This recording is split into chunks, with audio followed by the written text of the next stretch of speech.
Apa yang dituduhkan kepada Pak Jokowi justru mereka lakukan sendiri.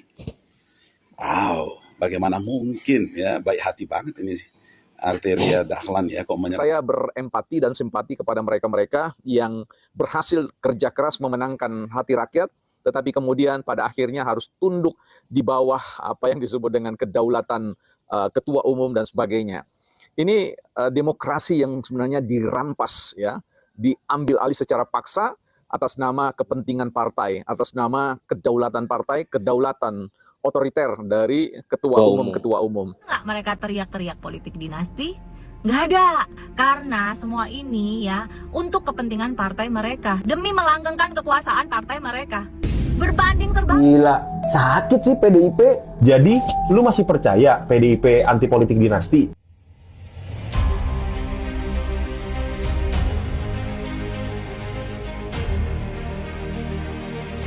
Selamat datang kembali di channel Ujang Halu. Ujang ucapkan terima kasih kepada kalian yang sudah mampir, dan buat yang baru berkunjung ke channel ini atau baru menemukan channel ini, salam kenal. Masih perihal politik dinasti, kali ini beberapa pengamat politik dan tiktokers speak up menyampaikan keadaan negeri dan perihal politik dinasti PDIP. Jadi tanpa berlama-lama, kita langsung saja menuju ke videonya, kita simak penjelasan dari mereka. Negara ini bukan milik keluarga tertentu. Nah, kemana tuh dia dan kawan-kawannya sekarang? Kok nggak ada suaranya? Mana backsound tanah airkunya? Jadi siapa sih guys keluarga yang pengen berkuasa di negara kita itu? Keluarganya siapa sebenarnya? Gua mau ngajak kalian flashback ya. Dulu Gibran, Bobi Nasution itu diusung jadi wali kota oleh partai ini. Ada nggak dari politisi-politisi partai ini dan pendukung-pendukungnya yang teriak-teriak politik dinasti? Tentu tidak ada. Yang ada justru di 2015 ya, MK itu melegalkan politik dinasti. Terus siapa ketua MK-nya kala itu? Paman Usman kah? Tentu tidak. Bapak Arief Hidayat lah ketua MK kala itu, ya. Ada nggak mereka teriak-teriak politik dinasti? Nggak ada, karena semua ini ya untuk kepentingan partai mereka, demi melanggengkan kekuasaan partai mereka. Berbanding terbalik ketika 2024 Gibran maju menjadi cawapres bukan dari partai ini.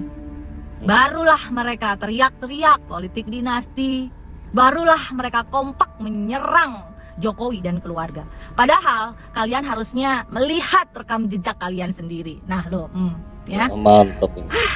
Partai Demokrasi Indonesia Perjuangan, demokrasi, tapi tidak mau menghargai suara rakyat. Yang ada ngambil kursi buat keponakannya. Aduh, deknya ganti aja deh, ya nggak sih? Kalau kita bicara tentang dinasti politik, maka ada soal yang harus kita bicarakan lebih serius menyangkut tentang masa depan demokrasi di Indonesia. Karena kita tahu bahwa salah satu partai merah di Republik ini sangat ya katakanlah muncul mengkritik, menyerang yang namanya dinasti politik dari terah Jokowi. Tapi kemudian tanpa sadar kita tahu pada satu kenyataan politik bahwa PDIP tidak lepas dari isu dinasti politik. Kita akan bahas tentang persoalan dinasti politik.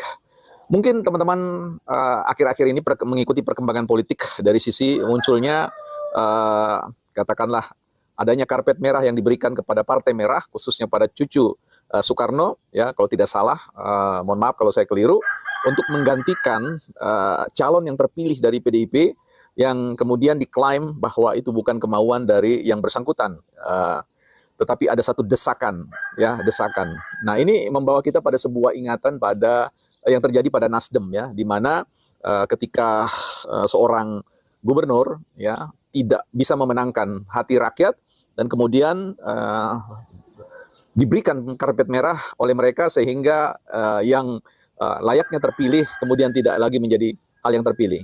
Saya kira ini kita bisa mengatakan ada cacat demokrasi di Republik kita yang secara serius kita perlu perbaiki ya bersama-sama, kita redefine, kita definisikan ulang agar supaya ke depan demokrasi ini tidak dibajak oleh mereka-mereka yang menggeser ya posisi otoritas kedaulatan itu bukan pada tangan rakyat tetapi pada tangan penguasa, elit partai khususnya ketua umum, ya. Ini serius teman-teman, ya.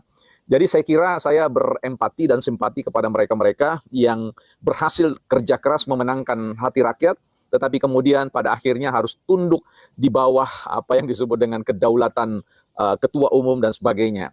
Ini demokrasi yang sebenarnya dirampas, ya, diambil alih secara paksa atas nama kepentingan partai, atas nama kedaulatan partai, kedaulatan otoriter dari ketua umum.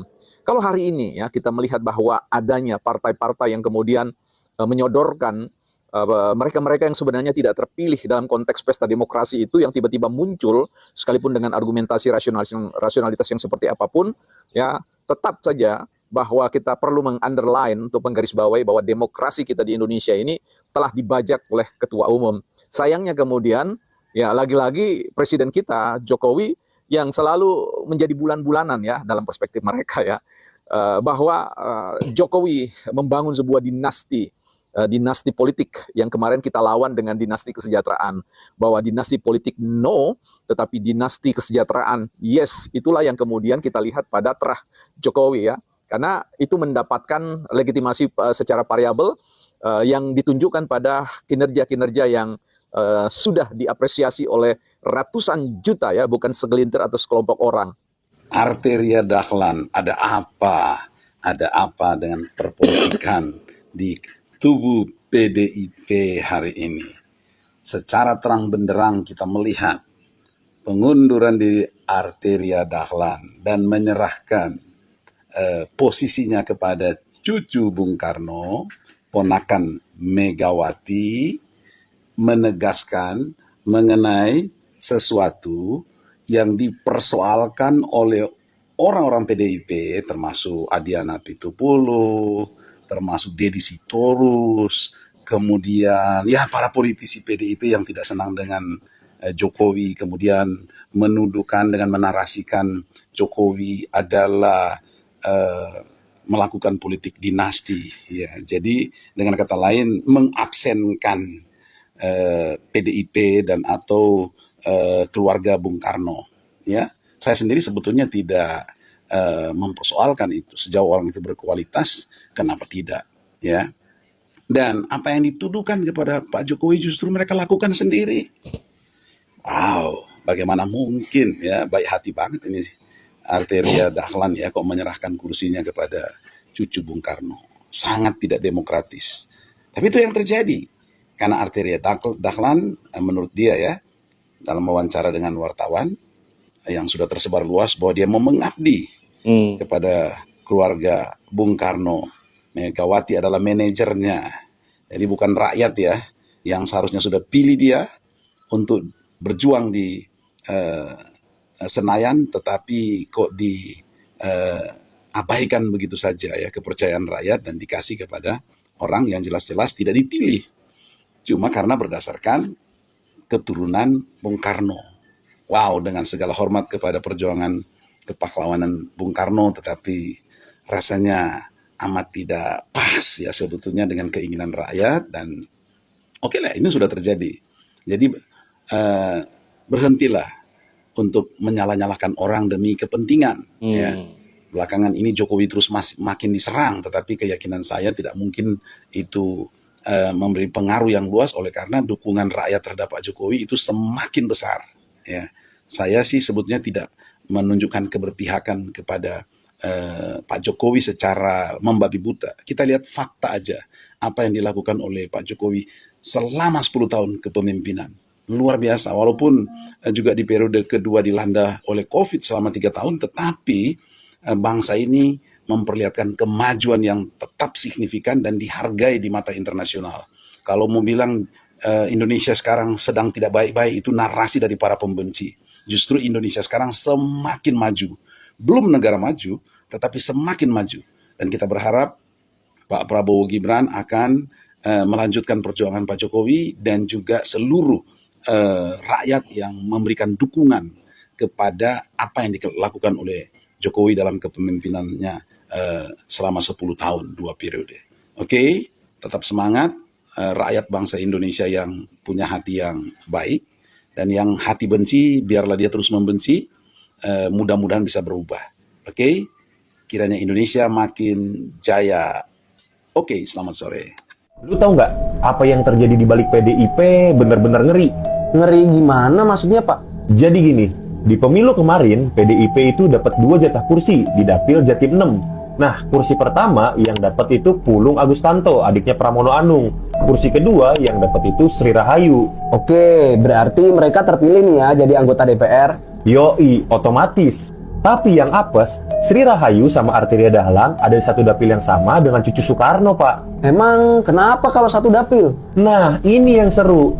Romi Soekarno, cucu Soekarno yang tadi, itu kan ada di urutan keempat. Jadi ada Pulung, Sri Rahayu, Arteria, baru Romi kan. Nah, PDIP ngirim surat ke KPU kalau Sri Rahayu ini mengundurkan diri.